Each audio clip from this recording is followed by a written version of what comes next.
There's a quiet suburb called Brookhaven Ridge where the streets are clean, the lawns are trimmed, and one officer thinks he runs the place. He's been there for years, long enough to believe he decides who gets to live in peace and who doesn't. So when a black woman moves into a beautiful house on Oak Street, all by herself, something inside him snaps. He doesn't see a neighbor, he sees a threat. She must have cheated the system, he tells himself. Someone like her doesn't belong here. And with that twisted belief, he tries to remind her who's in charge. With pressure, with threats, and finally, with a gun. But what happens when the person you try to silence turns out to be the one person you should never have messed with? Watch closely, and if this story moves you, hit that subscribe button. Leave a comment with where you're tuning in from, and let others know what's really going on behind closed gates. The insults poured out, curses in a tone he believed people like her would understand. But she wasn't afraid. Her gaze remained calm, hatefully calm in his eyes. So, he escalated. A language everyone understood, he pulled out his gun. Not to shoot, just to remind her. To see fear in her eyes. To make her submit. That was how he kept order. But then just one phone call from her and his blood froze. The gun suddenly felt heavy. A mistake. A fatal mistake. Who had he just threatened? What consequences were now barreling toward him? After that call, his career, his freedom, everything he had built began to crumble, all because of his own arrogance and prejudice. Listen to this story to witness the downfall of a tyrant and the price he paid for daring to look down on others. The soft golden light of a late autumn afternoon filtered through the oak trees, casting a warm glow over the cobblestone streets of Brookhaven Ridge. The neighborhood gave off a peaceful, upscale feel with well-kept homes behind manicured lawns and thick hedges. For Simone Carter, the two-story red brick house at 12 Oak Street, where she had moved just a few days earlier, offered peace, a refuge from the stress, the legal cases, and the non-stop decisions of her Washington, D.C. headquarters. Nearly 50, Simone was still trim, her sharp, intelligent face lined just slightly with experience. She stood on the porch in beige slacks and a cream cashmere sweater, holding a warm cup of tea, taking in her new surroundings. The move had been exhausting, but the fresh air and birdsong instead of sirens and traffic made her feel she'd made the right choice. She sipped her tea. Her dark brown eyes narrowed as she spotted a local police cruiser slowly rolling past. It stopped across the street. A white officer in his early 40s stepped out. Stocky, rough-faced, blonde, he adjusted his cap and walked straight toward her. Simone calmly set her teacup down. She recognized him, a neighbor a few doors down, and also a patrol officer in the area. She'd seen his watchful, unfriendly gaze a few times since moving in. "Good afternoon," the officer said as he approached, trying to smile, though it looked strained. His name tag read evidently. "I'm Officer Rick Donnelly. I saw you were new here, so I stopped by to say hello. Welcome to Brookhaven Ridge." "Hello, Officer Donnelly."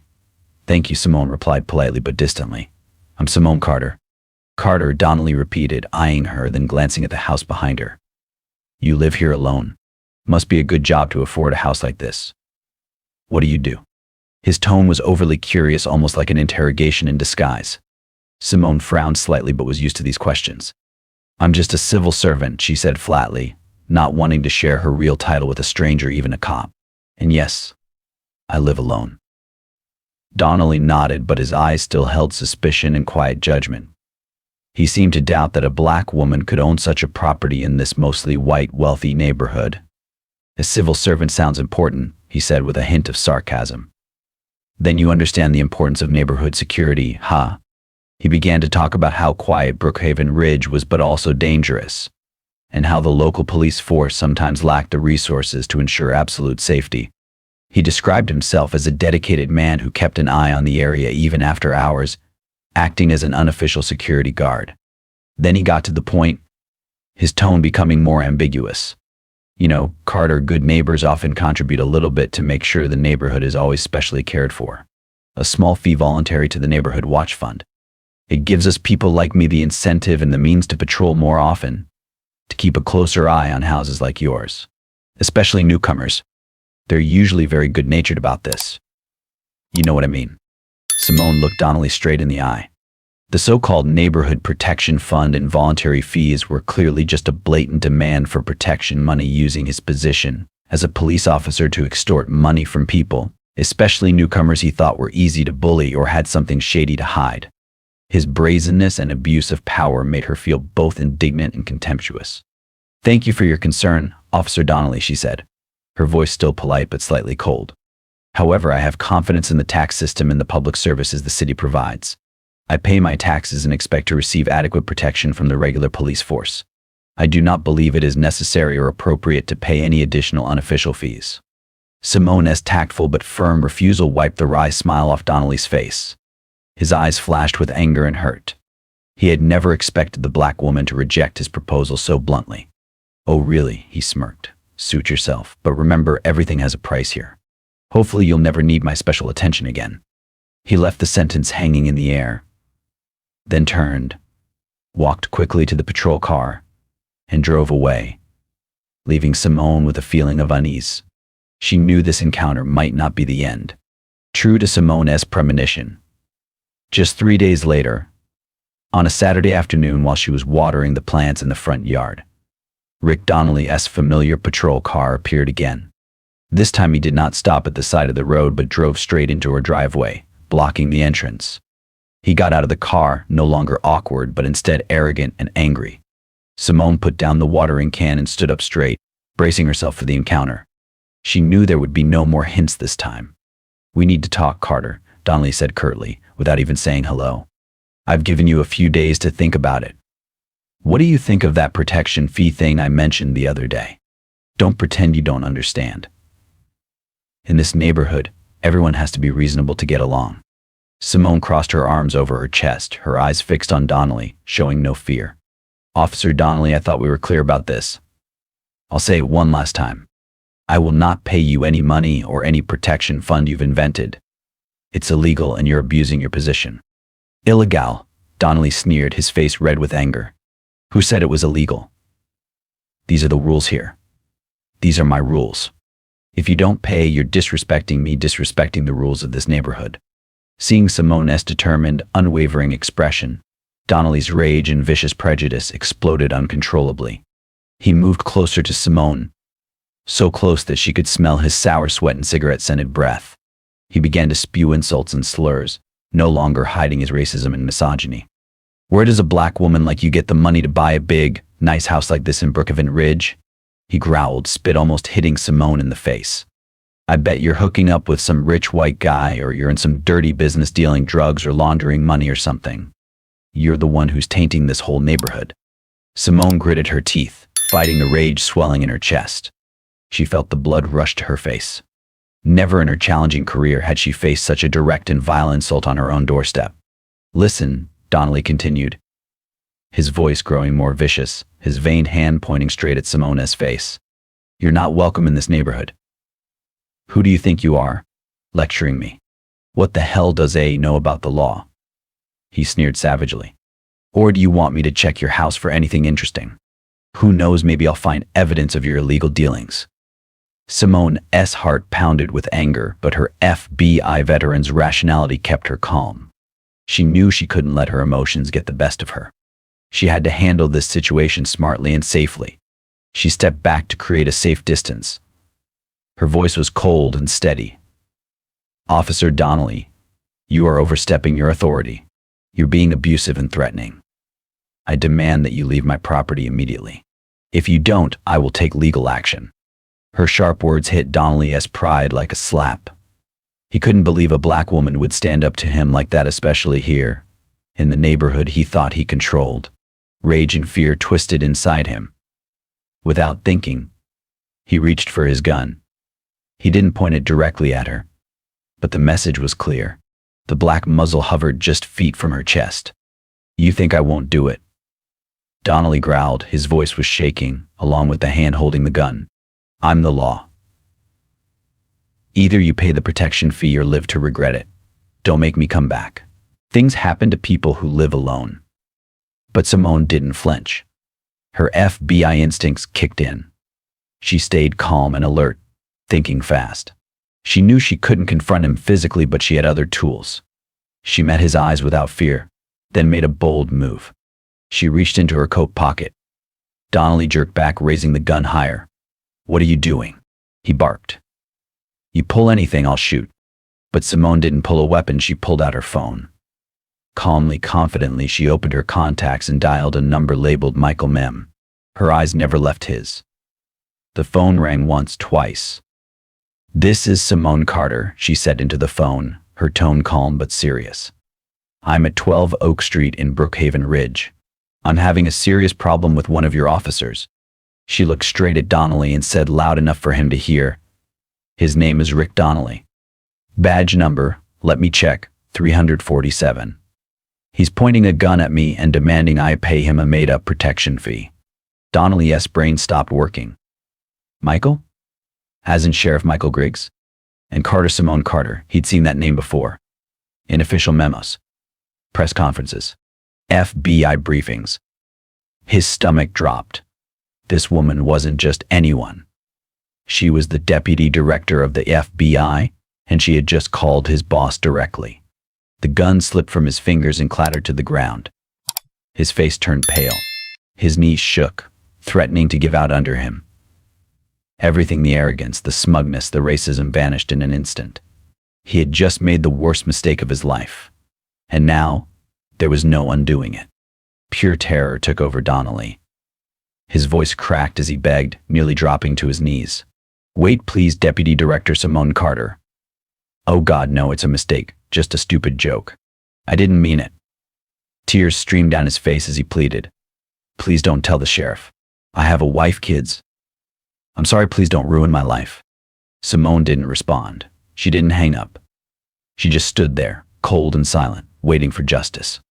Within 5 minutes, police sirens echoed through the neighborhood. 2 patrol cars and a black SUV pulled up outside her house.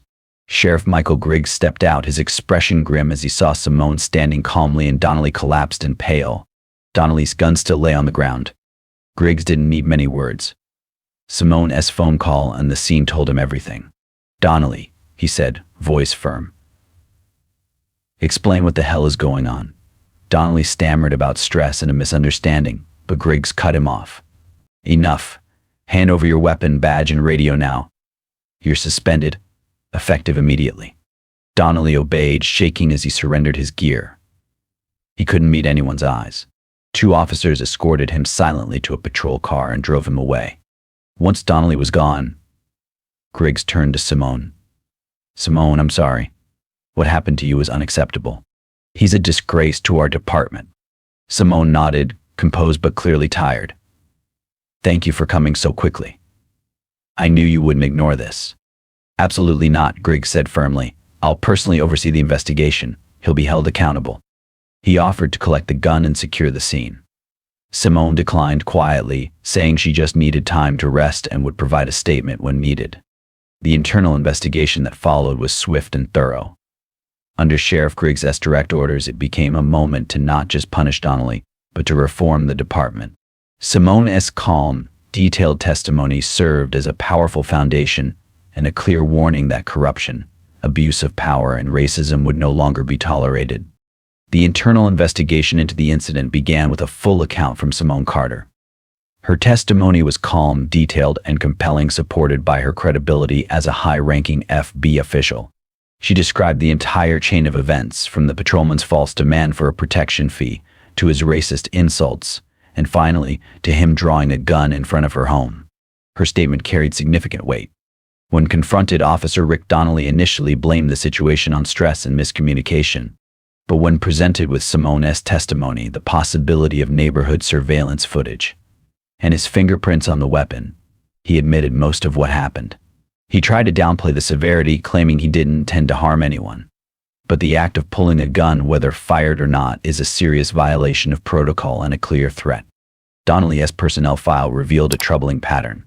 While there were no past incidents as serious as this one, there had been multiple complaints from citizens over the years about his arrogance, discriminatory Rick's, and inappropriate behavior. Many of these had been ignored or poorly handled, exposing a lack of accountability within the department. The investigation concluded that Donnelly had committed serious misconduct, using his position to extort money, directing racial insults at a citizen, and brandishing a firearm in a threatening manner. His behavior was a gross abuse of power and a violation of both law and professional ethics. Chief Michael Griggs acted swiftly, signing off on Donnelly's immediate termination. After 15 years on the force, his career ended in disgrace. But it didn't end there. Due to the gravity of the incident, especially the weapon use and the racially motivated threats, Chief Griggs referred the case to the district attorney. Prosecutors determined that Donnelly's actions warranted criminal charges. He was formally charged with multiple state felonies, extortion under the color of law, second-degree assault with a deadly weapon, terroristic threats, official misconduct. A few months later, Rick Donnelly stood trial. The image of a police officer using his badge and gun to harass and threaten a black woman in her own neighborhood sparked local outrage. In court, Donnelly looked worn down and defeated. With Simone's testimony supported by her status and his own admissions, the evidence was overwhelming. His lawyers blamed work pressure and asked for leniency, but the jury was unconvinced. Simone, despite her busy role at the FBI, testified with professionalism, focusing not on revenge but on justice. Her presence sealed the prosecution's case.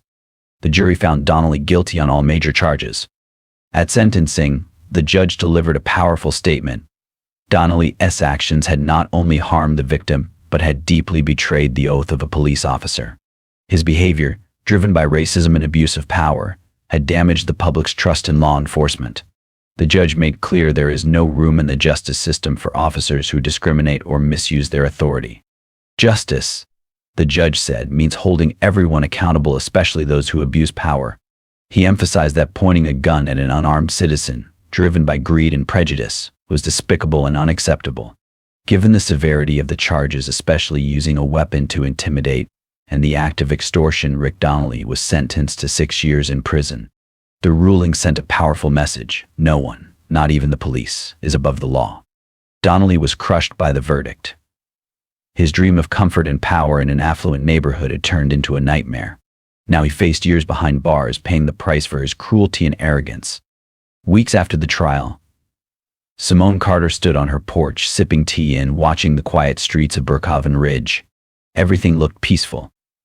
The house now truly felt like hers, free from threats and fear. Justice had been served. But there was no celebration in her heart, just relief, exhaustion, and a quiet sadness. She knew the truth. The case had only moved so swiftly because of her title as Deputy Director of the FBI and her direct line to the sheriff. If she had been just another black woman, would justice have looked the same? Would anyone have listened? Or would she still be living in fear, or worse, forced to leave? The answer was painful. Discrimination still lingers even in places that appear safe and civilized. Fighting it doesn't always mean loud protests or high-profile cases. Sometimes it starts in quiet moments, in how we treat others, in how we choose to act every day. As she looked out over her garden, Simone was reminded why she chose a life in law enforcement. It wasn't for power. It was to protect people, to stand for justice, and to ensure that dignity and safety are rights for everyone, no matter their skin color or background. She would carry this experience forward, not as a scar, but as fuel. Her work at the FBI would continue, stronger than ever. Real peace, she knew, isn't just found in a beautiful neighborhood. It's found in knowing that you're doing your part to make things better, no matter how small. As the sun dipped lower behind the rooftops of Brookhaven Ridge, casting long golden shadows across the quiet street, Simone stood still for a moment longer. The air was cool, but not harsh, the kind of calm that settles in when a storm is past, leaving behind a silence that asks you to listen, not forget. In her heart, Simone knew this wasn't just the end of a case. It was the beginning of a deeper responsibility. Because for every story like hers that makes it to court, there are countless others that don't. People without power, without a voice, who endure mistreatment in silence, because the system was never built to hear them. She thought of the young girl down the street, walking home from school with a heavy backpack and dreams no one had tried to crush yet. She thought of the elderly couple next door, who still flinched at the sound of sirens. And she thought of herself years ago, entering law school with nothing but determination and the quiet prayer that she might someday help someone feel safer, not smaller. Tomorrow, she would fly back to Washington. Her desk at FBI headquarters would be waiting, piled with files, reports, and hard choices. But her purpose would feel sharper now, more personal. Because justice, she had learned, is not just about laws. It's about people. And standing up for them sometimes means standing alone. But it's worth it. And maybe, just maybe, if enough people stand with you, that lonely road becomes a path, a movement, a future. One where no one has to face down a gun to prove they belong. This story leaves us with much to reflect on. It asks a powerful question: is justice truly for everyone, or only for those with status and power? One woman stood against threats, violence, and prejudice to prove that no one can take away your dignity unless you let them. Her story is not just personal.